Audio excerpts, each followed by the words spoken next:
گرمی میں اور لوگ سو نہیں سکتے تھے. ایک دکاندار کاروبار نہیں کر سکتا تھا. فیکٹریوں کی چمنیوں سے دھواں نکلنا بند ہو گیا. لاکھوں لوگ بے روزگار ہو گئے.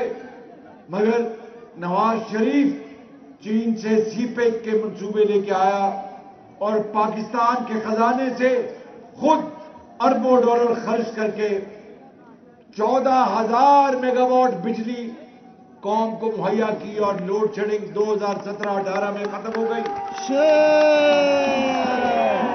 وہ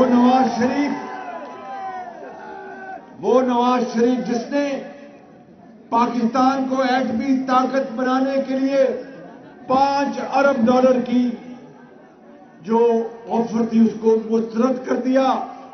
وہ نواز شریف جس نے افواج پاکستان کے ساتھ مل کر اور پاکستان کی پولیس کے ساتھ مل کر ملک کے اندر دہشت گردی کا خاتمہ کیا.